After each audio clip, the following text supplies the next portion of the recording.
Hey guys, welcome back to my channel. If you're new to this channel, please do well to subscribe and turn on post notifications so that you can get notified each time I post a video. And don't forget to give this video a big thumbs up. So in today's video, we have plenty things to attend, plenty agendas to attend as usual. I'm going to give you guys all the gist of what happened in the house and then some other extra juicy gist. So I'm going to start with the Showmax presentation, but before I even go into that, let me do my shout out to the people that we have for today. This video shout out goes to Olushola Ajala and DJ Squad, a bucket of ice cream for you guys with pizza. Yeah, pizza. Thanks for supporting. So I'm going to start with the Showmax presentation. The Showmax presentation was the bomb. I really enjoyed it, especially the Game of Thrones and the power scenes. It was like I was watching those series again. So what they were meant to do was to act some scenes from this series. For the Game of Thrones, it was Vee, Lekon and Chikiti. What do you think of Lady Marjorie? I like Lady Marjorie. Save your king! Then for the power, it was Bbnaija, Prince and Dorothy. What is it when you were always out there in the street doing shit? You made me like this. I don't fuck your boy. You made me like this. I don't fuck your boy. I'm here now. For Suits, it was Nengi, Ozo and Neo. Guns are flying and I'm going in there with... Sorry, sir. I'm so sorry, please. You can't mess up my shoes. You clearly can afford them. So what would you do if you have messed them up? So the way they did it was that when one team is acting, the other team is going to be judging and the other team is going to be presenting. Then when you finish, you guys are now going to switch. So each team has to do everything, both judgment, presentation and acting, and that's how they are going to be judged. The first group that went into act was Vee, Lekon and Chikiti. So they acted that scene where Joffrey died. If you're familiar with Game of Thrones, you're going to know that scene. That scene was very epic. Vee acted as Cersei and Chikiti acted as the dwarf. His name is not coming to my head right now, but he did a very good job. Then when they finished, Nengi'S team now went up to act some scenes from Suits. I'm not familiar with the movie. I've not watched any part of the series, so I can't really even say so much about it. But I feel like they didn't really do them so much justice by giving them that movie. Like, there's not so much that you can do with a law firm kind of movie on stage compared to these other ones. These other ones, they have like some action scenes that you can really show and people will be feeling it. But how are you really going to show like all these law firms? It's not going to seem so interesting, especially for those that have not watched the series or know nothing about it. But I feel like they tried. For those that know the series, they're like, okay, they showed different characters well. They tried, sha. Then the people that killed it were Bbnaija, Dorothy and Prince. Like everything about their acting was top notch. You feel like you are in the movie, like you're just there seeing everything that's happening. The action was so much, their expressions, the acting, everything it was just like too good. So overall, everything was really good. Nengi, Neo and Ozo were the people that judged for Bbnaija's team, and they were like amazed. They even had to give them standing ovation. That's Nengi stood up to like give them a standing ovation when she was doing her judgment. Then there's something that happened during this whole judgment stuff when Vee was doing her own judgment for Nengi'S team, because Vee was among the judges for Nengi, Ozo and Neo. So when she was giving her own judgment, she was like that she has seen the movie and then what they acted on stage doesn't really seem like it, that she was not impressed. And I was like, hey, Vee,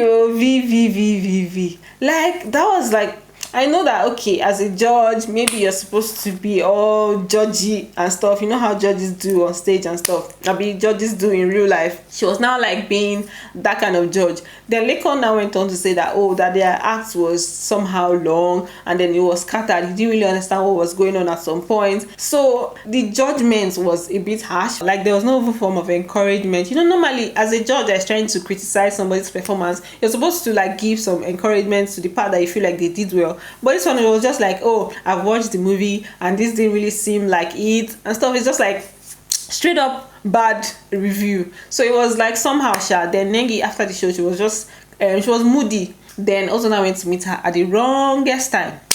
She now shunned him. I don't want to be moody every time. Like, just Are you moody now? I don't know. I just came back from performance. At least let me pull my clothes.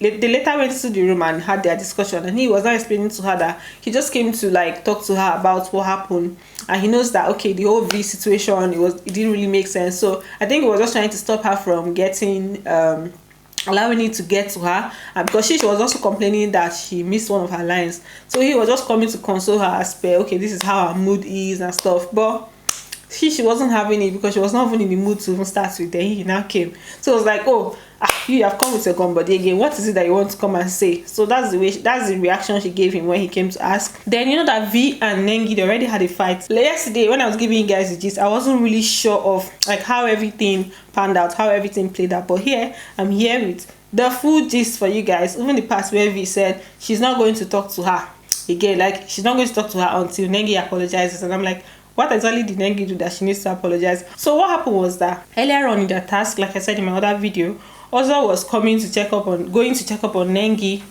while they were doing their presentation. So when they now announced the winners and everything, Vee was now kind of using it to mock Nengi that now did you guys win? You know, she was just saying it like a joke in the kitchen that, oh, she remembers them having distractions and everything and they didn't win. So she kind of like made it seem like it was because Nengi was distracted by Ozo that her team did not win. I know Vee's team won. So it was like throwing shades at her that, oh, you allowed yourself to get distracted and at the end of the day you now lost. So Nengi wasn't having it. It didn't sound like a joke to her. Obviously that's not even a joke. Really? Like it's not that serious. Calm down. I never said it was serious. You won't believe that. I was actually joking. Gee, calm down. According to Vee, she said she was just being sarcastic. It's not everybody that's going to take the sarcasm. So Vee now was not having a conversation with Kidwai and Lakon on the table. Was not explaining what happened. Kidwai did not even understand anything. Kidwai was like saying that, is it the chicken something? Vee now said, which chicken something? As in, that Kidwai is a whole vibe.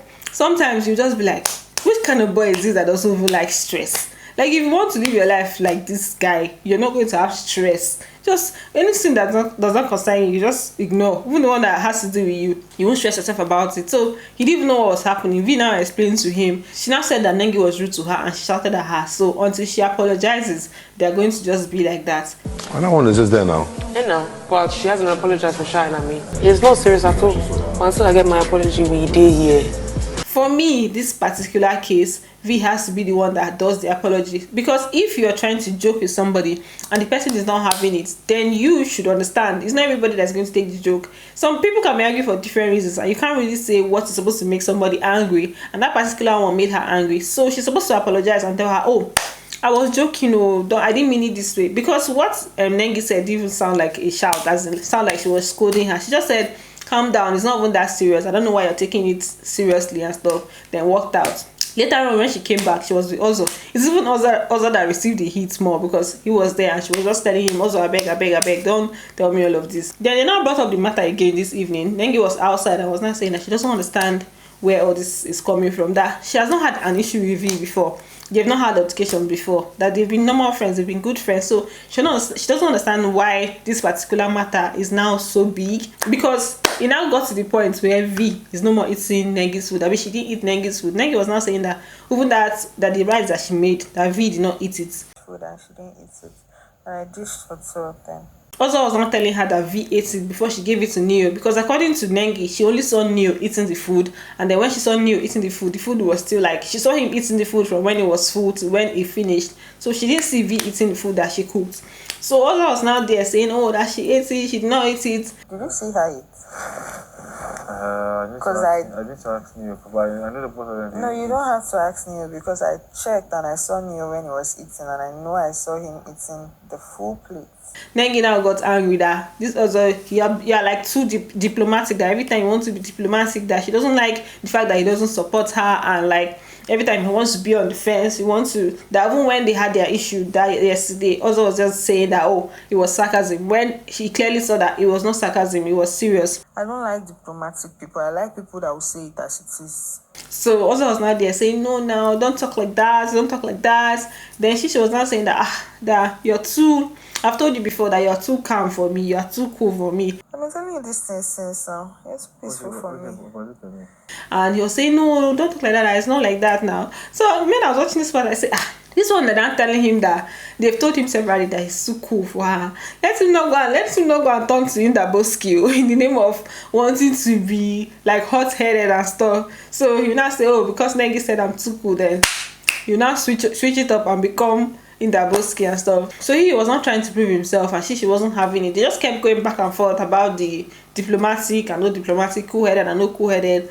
They now got to a point where he now stood up like an Indaboski and walked out, and I said, is he about to do a Toby on Nengi? You don't ever support me. Nengi.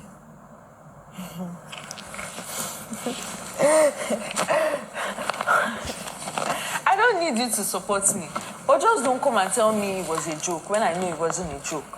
I was shocked when I saw that he just stood up. He didn't even do like he was smiling when he was walking out. It was even Nengi that was still trying to laugh. He now walked out. He did not even allow me to jubilate for like how many seconds. And the next thing, Baba was running back. I don't need anybody to support me. I've been handling my issues by myself since God knows when, so who cares about them? Oh, it's all rest.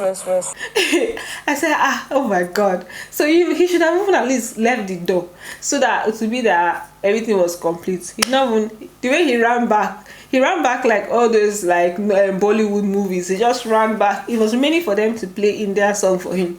He just ran back and just dived on her. I'm like, okay now, love one tinty. Then I saw a video where Kidwaya's brother was talking about Erica. They used to call her Erica. So he's still with the same Dele Momod. Talking about Erica and your brother. Knowing your brother, is he a naturally romantic person, or he changed in the house, or what was it? What was going on? He's always had this persona, this attitude that when he gets attached to something, he wants to make the best use of it. And with his relationships, I mean, of course, I know some of his ex-girlfriends have also said, even though they've ended the relationship, they've also said good things about him, and he's compassionate, he's trustworthy, and he's affectionate as well. I think with Erica, it was a very good deal. I mean, they got along very well. Most of the activities, I mean, when she was head of house, he was also with her as well. It's, like I said, it's just unfortunate she had to be disqualified. I felt that she could have actually gone the further mile, you know, to the top 5 at least. You know, a lot of people like her. She has a big fan base, and she did extremely well. It's unfortunate that alcohol, under the influence of alcohol, displays certain characters, but she's learned from it. She gave a formal apology. She apologized to Lakon, and she just wants to move forward, which I spoke to the manager. That's what she wants, and I'm fully in support of her. You know, I actually like the way that she conducts herself, and she also wants to make a difference as well, which is very good. We need those kind of young, ambitious, attitude individuals that are going to take drive and go the extra mile. Which particular agenda are you people trying to agenda here? Because I feel like it's Dele Momodu that is setting them up for all of this. I know that all of that was for maybe campaign or something, or they're just I don't know. There's definitely a motive, and I don't feel like it makes sense at this point. In fact, let me just leave their matter first. Let me leave the wires for now. Then Neo advised Ozo, and he was telling him that, see, guy, outside this house, babes babes are just out there that are waiting for you. You're a fine boy now. All this packaging that you have, like this, everything that you have, like this, and then you now allow yourself to be doing anyhow for a lady in this house. Then when you go out there, you're going to see a lot of babes that'll be out there ready for you, waiting for you. That he should not allow himself to like get carried away by the whole matter. That's just basically what he was saying. Me, I was like, so when you were setting him up for this, when you were telling him apply pressure, Nengi likes you and Nengi does not like you. Now Baba has gone. The pressure that he applied, there's no way to go back, and you're not telling him to come out. At this point, it's a case of the heart wants what it wants. Those ones outside, they're not the ones he wants. It's this one that he's seen now that he wants. So what's the kind of, it's as if anytime I tell him don't do this, that's when he now wants to do it more, and then he will now apply more pressure. So I know that he's not going to take the advice, obviously. So there's no need for all of that. Then what else even happened? I think that's all I have on my agenda today. I don't think I forgot. I don't think I left anything out. If you're still here till this point and you have not given this video a thumbs up, what happened now? Pico, give this video a big thumbs up, and I'm going to see you guys in my next video. Love you. Bye bye.